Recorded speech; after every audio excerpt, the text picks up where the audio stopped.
Welcome to the Hong Kong On Screen podcast, brought to you by Hong Kong On Screen, a Los Angeles-based non-profit organization promoting films and culture of Hong Kong. Hello, welcome back to the Hong Kong On Screen podcast. Today, we have a very special guest with us, Mr. Kevin Ma. Kevin, can you introduce yourself a little bit? Hi, Justin. Thanks for having me on the show. My name is Kevin Ma. Some of you might have heard me. I've been doing a podcast called East Screen, West Screen for, I think, 9 years. I started as a film critic for loveandshadefilm.com.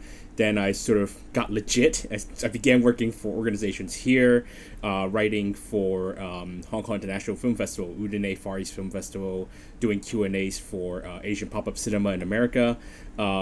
I now mainly do a lot of translation work in the film industry, doing synopses and subtitles and scripts, and I still do the film festival writing, and of course every year, and that's how Justin found me, is that every year I run a live blog of the Hong Kong Film Awards on my website, Asia in Cinema. Yeah, Kevin is one of the most popular figures on Hong Kong film Twitter, and I remember reading your writing on Discovery magazine on Cathay Pacific when I was flying, so yeah, I'm a fan. Oh yeah, I forgot to mention that. Yeah, thank you. Yeah, for about 3.5 years, I was entertainment editor on the Cathay Pacific magazine as well. Yeah, so for today's episode, we're gonna do like a reaction to the Hong Kong Film Awards, which just happened on July 17th, and it was one of the most highly anticipated Hong Kong Film Awards in recent years, mostly because a physical Hong Kong Film Awards hasn't happened in 3 years. And the last one was replaced by a press conference where they just announced the winners. And it's also combining 2 years of eligibility because there weren't enough films released in theaters in 2020 to make the awards happen. So the films of 2020 and 2021 are combined for the 2022 Hong Kong Film Awards.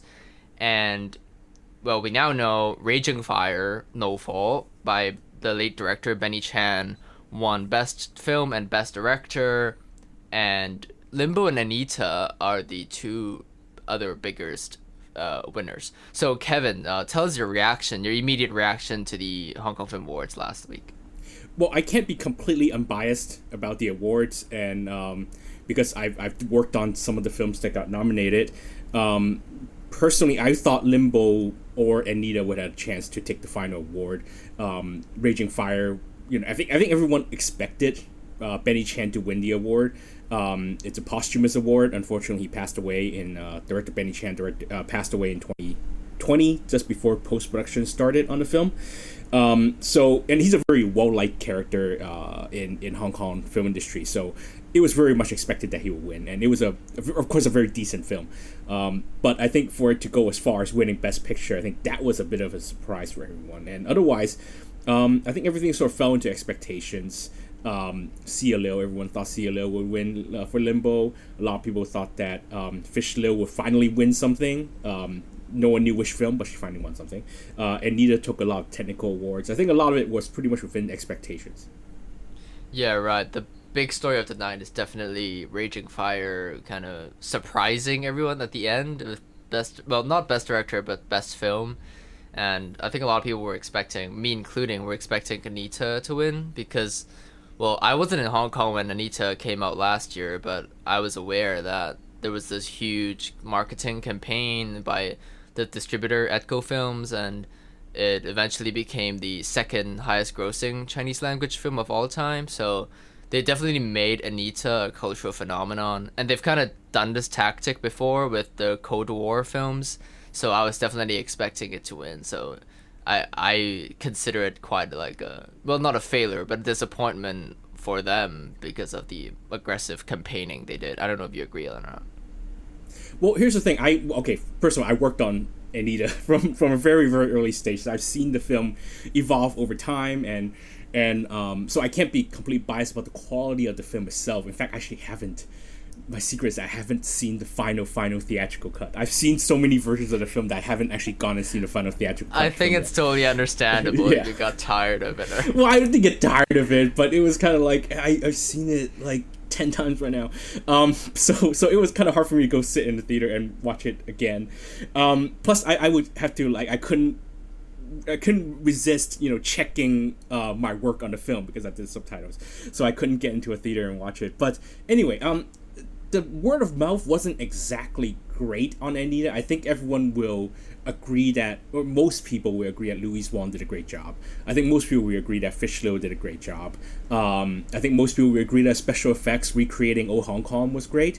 But at the same time, there was a lot of criticism towards the film about the director's Long learned his style of infusing way too much archival footage, or the way that the sort of pick and choose nature of how you do a biopic, because there's so many facets and so many Anita Mui has such a tumultuous life, eventful life, that it's hard to kind of figure out which one to pick. So there's a lot of debate about that. So to be honest, knowing that I wouldn't say controversy, but knowing that there's so much debate and that there wasn't a real consensus about the quality of the film, I was a bit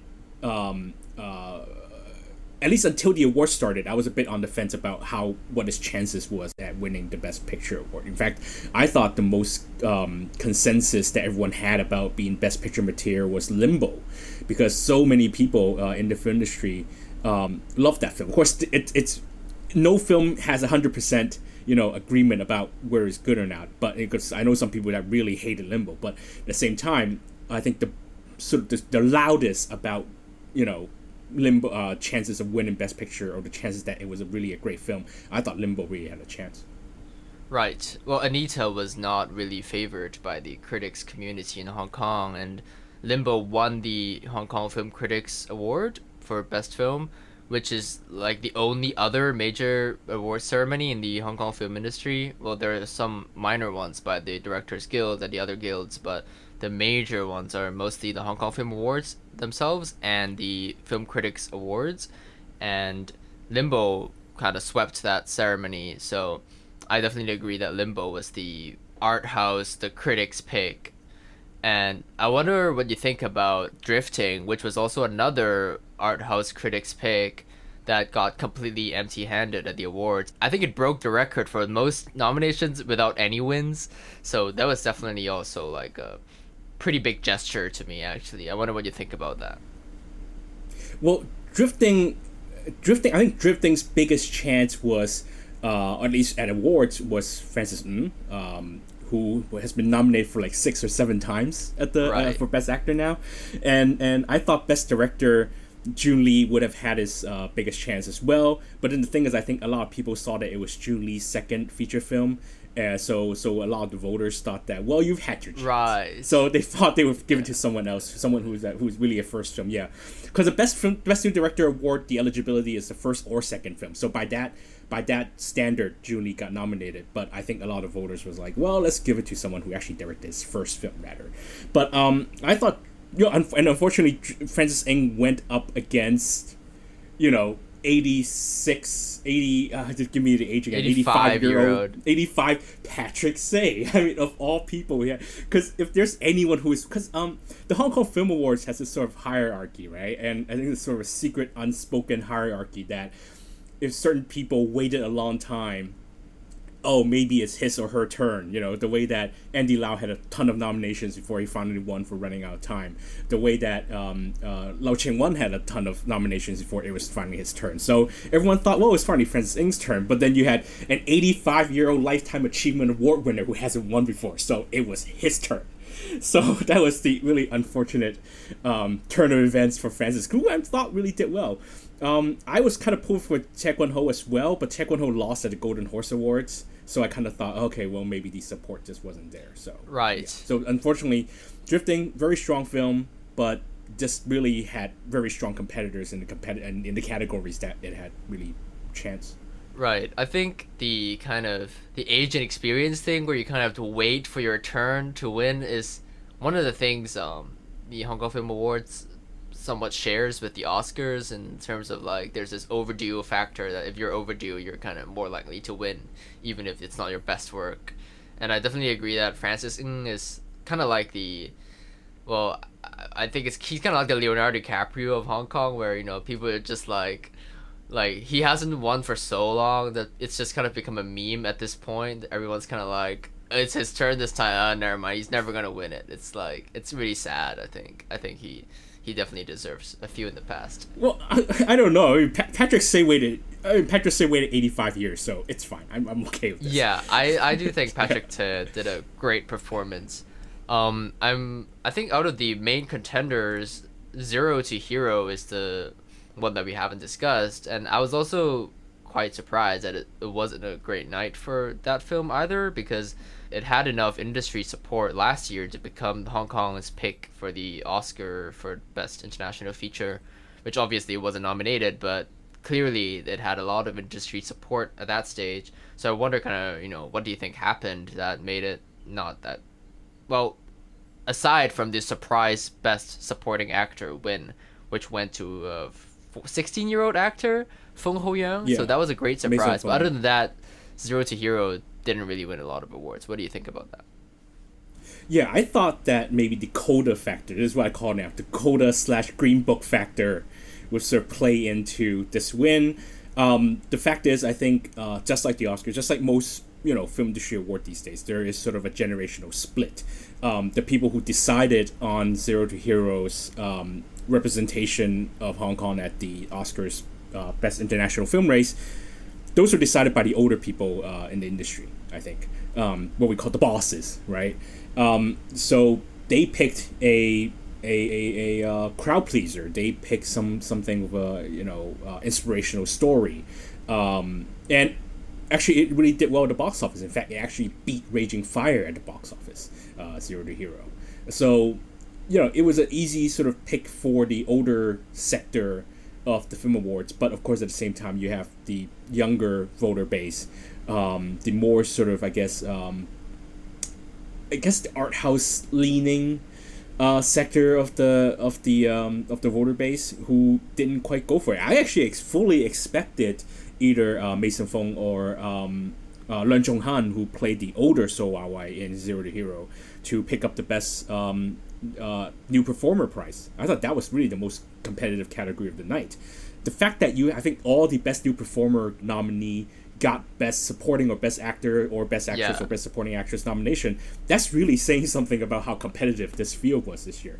So I wasn't surprised that one of the young actors of the film got an award. I was surprised that Sandra didn't get her award. I thought, like you said, there was some sort of campaigning. I think we'll get into this later, but she was really in the spotlight at the time. She was in a really crowd-pleasing performance, but again, I guess Sia Liu sort of got the better of the voters. They thought that Sia had a much harder role to play, so they went for that one. And at the end of the day, I guess most of the voter base just didn't think Zero to Hero was that good of a film. Before the night, I thought among the best film nominees, all of them could win except Raging Fire, and then of course Raging Fire won. But anyway, yeah, moving on to the awards in general, I forgot to ask you this in the beginning. So Kevin, what's like your first memory of the Hong Kong Film Awards, and how did you become like, I don't know if you're obsessed with the awards or not, but like how did you become attached to them?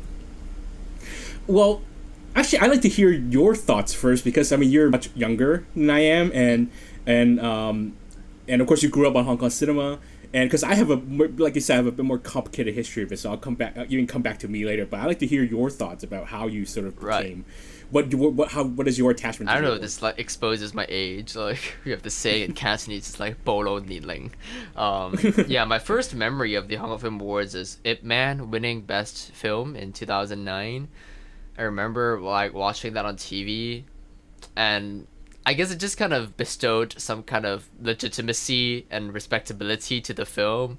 And then after that, I just started becoming pretty, like, I wouldn't say obsessed, but like I was paying attention to the awards every year, even though I hadn't seen all the nominees. Like I would make predictions even though I hadn't seen them. I don't know based on what. And I think every year the Hong Kong Film Awards represents to me like a list of what's supposed to be the good films of the year, especially when I was young and I didn't really know where to look.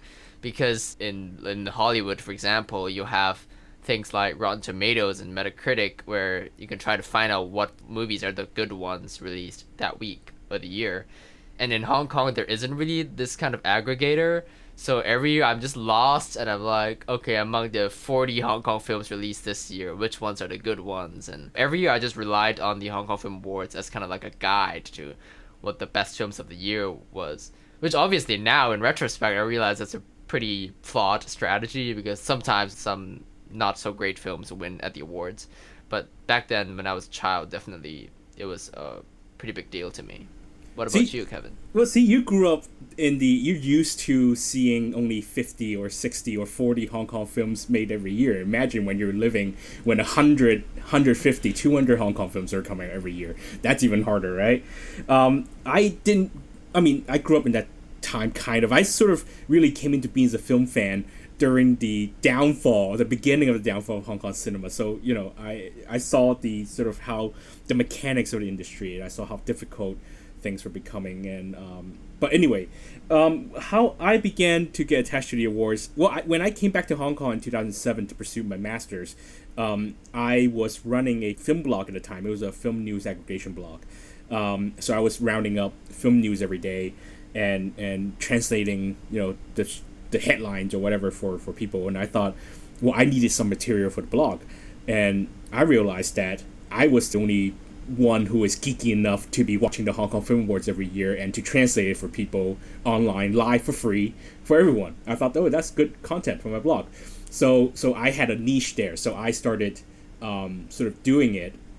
And it helped because when I came back to Hong Kong, as I was saying, I was writing for a website called lovehkfilm.com. So me, the webmaster, Ross, and a couple of friends, we got together every week to watch the new Hong Kong films on Thursdays, on opening day. So the newest Hong Kong film, we literally almost watched every new Hong Kong film that came out in cinemas. Even if there's 2 Hong Kong films that we would just get together on weekend and watch it all together. And so every year we get together and started doing our own awards, our own Love HK Film Awards. And we choose the best film, and we choose some funny awards, and so on and so forth. So to compare notes, kind of like, oh, well, our taste is like this, the Film Awards taste is like this, and also wanted more content for the blog, so I started doing the Hong Kong Film Awards every year. And I expanded to Golden Horse, even though my Mandarin was crap at the time. So I kind of expanded, just wanted to do a niche. And besides, all the professional writers who could do this kind of stuff were doing it for a living, getting paid for doing it, so they were going to do it. So I got the niche. So that was the beginning of it. And as I kept working in the film industry, I started doing small things like translating synopses, just writing for film festivals. But then I started doing subtitling for films, and that meant that my name got into films that I worked on. So that became, of course I got to know friends in the film industry. So I began to have a more of an emotional connection to some of the films that got nominated.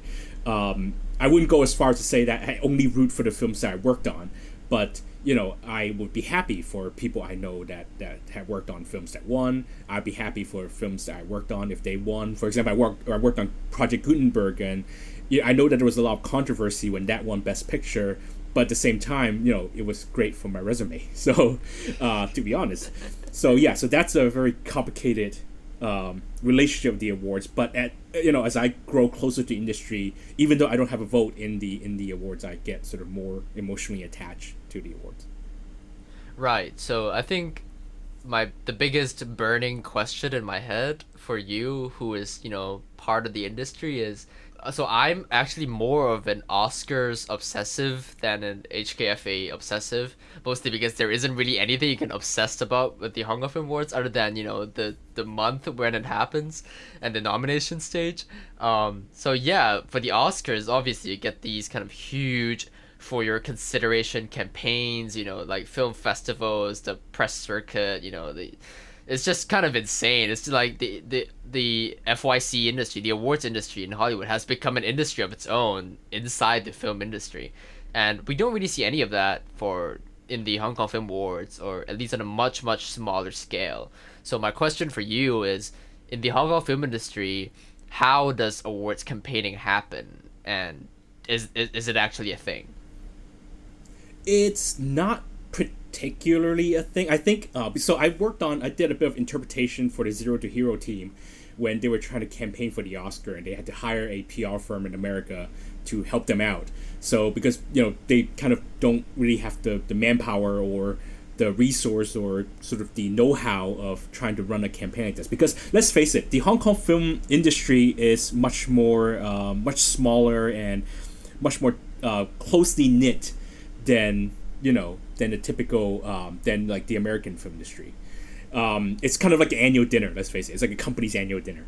So everyone is there. They kind of know each other. They're kind of buddies. So it's hard to say there's a campaign. And we all I think people in the industry know that people who work for the companies whose films are nominated, they just vote for their own films. So it's kind of hard to say campaign after the nomination stage. Instead, I think there's a bigger effort to get the films nominated, because there is a loophole.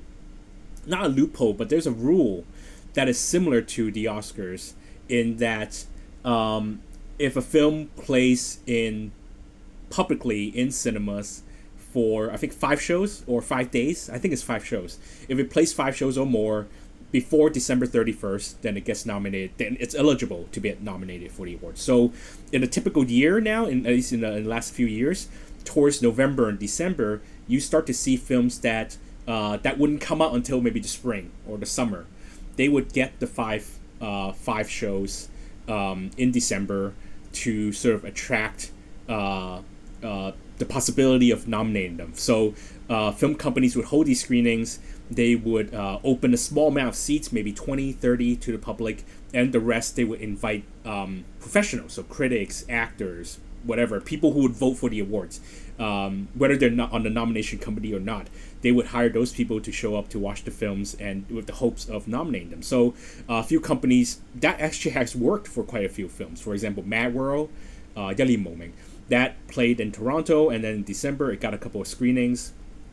And then it went on this long trip around the world on film festivals.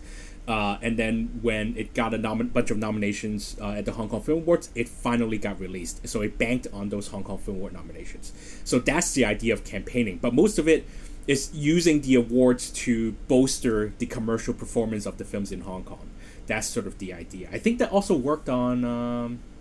Mad World is the one that I can think of most, but in a typical year, in December, you start to see films that shouldn't come out much later and they get released. So that's where mostly the campaigning comes in. Yeah, the 5-day release thing, like the super limited release thing, also happens in Hollywood. But I think it's more extreme in Hong Kong, and I think it reflects the kind of sad state of these, non-action, non-genre films in Hong Kong that you can't really make any money if you do a traditional fall release or winter release, and you have to release it so quietly and then wait for the awards to happen and then release it during the awards or immediately afterwards to attract as much publicity and box office as possible. I think you were talking about this nominating committee. I'm curious about what are the people who actually get to vote for the Hong Kong Film Awards, and is it kind of like the Oscars where, it's also an industry award, versus the Golden Horse Awards, for example, which is the awards in Taiwan that are considered the highest esteem, the most respectable film awards in the Chinese language world. But that is done by a jury. It's kind of like this quasi film festival / awards thing, whereas Hong Kong Film Awards is much more like the Oscars, where it's supposed to be voted by industry people. But I'm curious, like, how are those people invited? How is that committee formed? Oh, honestly, I have no idea. One year my friend told me who's the director, he or she, I don't want to reveal who that person is, but that person told me, hey, I got chosen to nominate films, help me pick some films. So they all just fill a form, and because that person, let's face it, most Hong Kong people don't watch every Hong Kong films that come out that year. Even I haven't watched the new film by Dennis Law. I haven't watched Breakout Brothers 2 nor 3. So I can't possibly see every Hong Kong film, and and just said go. That person knew mostly for the major awards what to vote for, but for the technical awards or some of the stuff, they all just fill a name or they fill out names and whatever. But of course the film awards, they give you you can find this form online of the names that every eligible film submitted for every category. So that's a guide for all the voters, for all the nomination people. But I think the nomination committee, so-called nomination committee, is much bigger than we think. It's not like 5 or 10 people. I think it's quite a significant number of the voter base, and they all sort of hand in forms. They're given the guide to sort of who to pick for which category. They fill out the names and then they hand it in, and I think that's how it works. But you have to note that the final results of the awards isn't 100% weighted by the voter base. I think it's sort of, or 50, there's a split. So there's the votes, there's actual votes, and there is a professional committee or professional judge of like 100 people or something like that they deem to weigh heavier, the votes weigh heavier than the actual voting base awards. I think it's sort of to prevent, again, this, people of different film companies just voting for their own films, right? So there is a split, and I think the weight, the sort of the ratio of the votes is pretty even, like 50-50 or something like that. Right, because the Hong Kong film industry is so small that I can definitely see that it just becomes the studio's people voting for the studio's film. So it just becomes like a contest of which studio has the most voters. Exactly. So that's definitely interesting. I didn't know about the 50-50 split. I see it as kind of trying to combine the Golden Horse jury system with the Oscars popular vote system, and it's definitely created some interesting winners in the past. But I think the Hong Kong Film Boards have generally maintained their standard and respectability. There hasn't been like a crash or a green book, in my opinion. I don't know what you think. Did you like Cold War? I don't know. I would throw it back to you. I didn't work on the film, so you can tell me anything. I didn't work on the film, so you can tell me. I think when it came out, I was definitely drawn to the spectacle of it, and I definitely understood why. It created this impression of importance. Some people think it's substantiated, some people think it's just an impression, but it definitely carried this kind of, capital I importance to it that drew voters to it and drew audiences to it. Yeah, I mean, in retrospect, I think it's considered one of the darker spots in the awards history. But I think well, I'm gonna be specific because if you remember, that film won like 11 awards, and I think certainly a lot of it is warranted, a lot of it justified. But the one that is still that still stings me a little is the win by the former ICAC. I think high level who was only in 7 shots in the film, and he got Best New Actor for pretty much doing acting on 7 shots of the film. He was like 60 years old or something. Yeah, exactly. I think a lot of people, I like to meet who voted for that guy because they were probably funny enough that I would have a drink with them. I mean, that's the idea. I think they were just start doing it as a laugh. They all voted for him as a laugh, and somehow he managed to win the award. I think that was pretty funny. Yeah, the Best New Actor Award or Best New Performer Award. Yeah. Pretty cool gender neutral name. Is also one of the, like I remember Stephanie Au Hoi Sun. I think she was nominated for Best New Actor, and she's an athlete, so it was just kind of like name checking, obviously. And actually, this is I wonder if those, the technical categories like Best Editing, Best Sound Design, Best Action Choreography, which is a pretty cool award that the Oscars don't have. I wonder, how legitimate those nominations are, because it sounded like they were just kind of like filler for the voters. So yeah, I wonder if those actually represent the year's best work. Well, I mean, there are unions of those people who are in the who are working in those positions. So the action guys have their own union. The sound guys have their own union. The art direction. So there are enough people who know these sort of techniques to be voting. For example, I think this year's the technical awards were pretty spot on. I thought the special effects category was actually more competitive than I expected. I remember because I was blogging. And I was like, well, Shockwave 2's got a winner, right? Because, it got that huge explosion of the airport. And then, wait a minute. Anita has that Jordan, has, the recreation of Jordan. And then, wait a minute. Limbo has the recreation of Quinton. I realized it was a pretty competitive, and I thought those were pretty worthy nominees.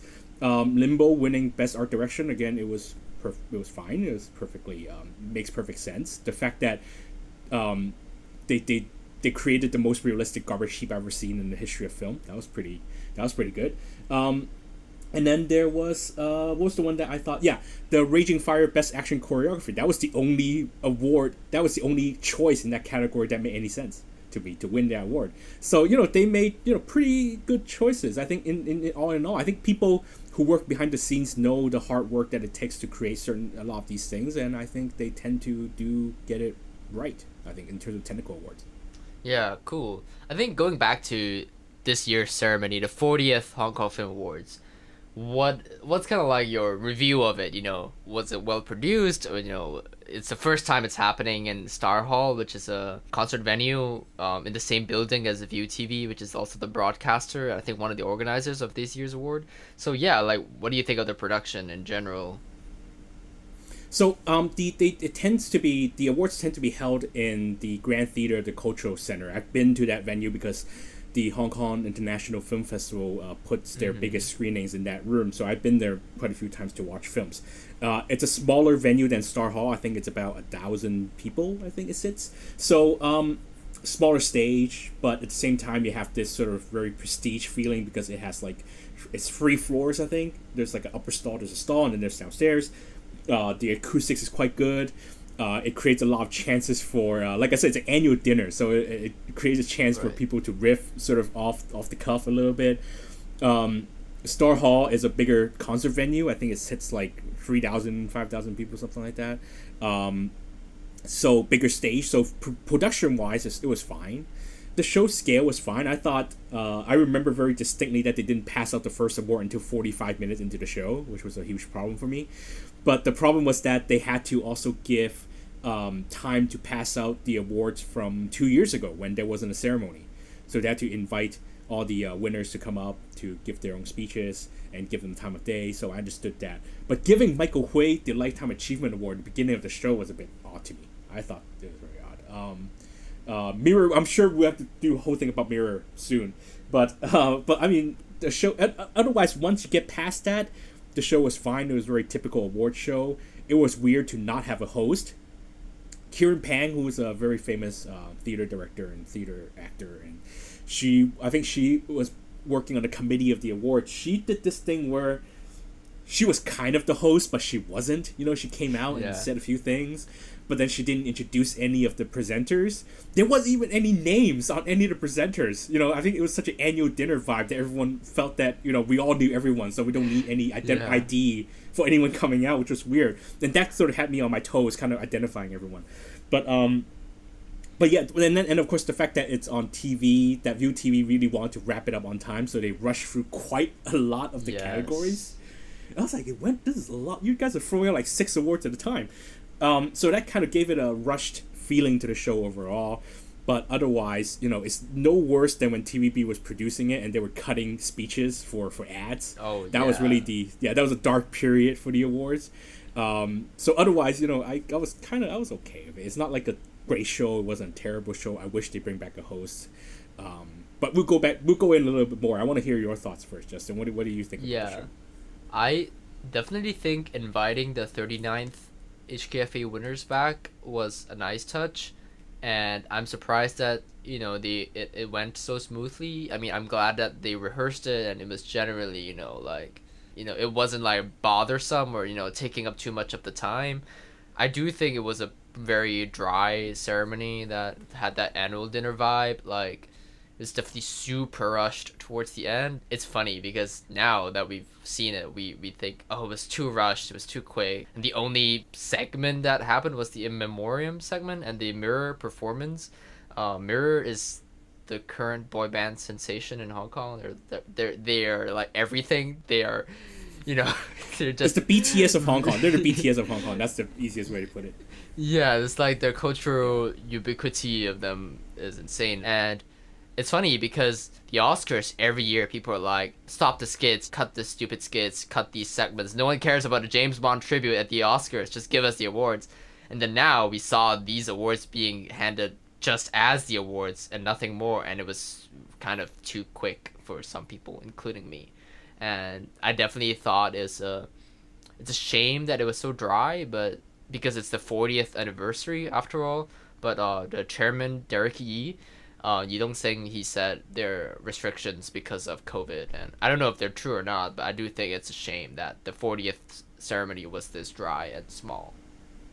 I think that I thought it was a huge mistake to put the Mirror performance right in the beginning, because if the idea was to attract viewers to the awards, then you put it in the middle or you put it towards the end. Make people sit 2.5 hours of film awards first before pull out. I guess Mirror had to do people had to get to rehearsal, or they had a dinner to show up, or I don't know, they had something to do. I don't know. So it's weird that they could just show up and do the performance and then go do whatever they had to do for the rest of the night. And as for the show, I think it was okay. There was more stuff to fit in.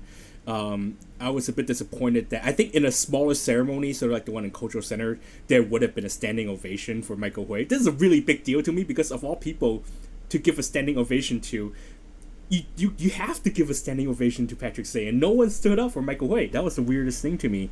And I guess a bigger venue might have been the reason for it. I guess the audience base. I think if in a smaller venue you see people in front doing it, everyone would stand up very quickly. It's sort of like a wave. And there was also the best original song performance in the middle, which was okay. Right, but it was a medley. It was all the songs all compressed together in 5 minutes.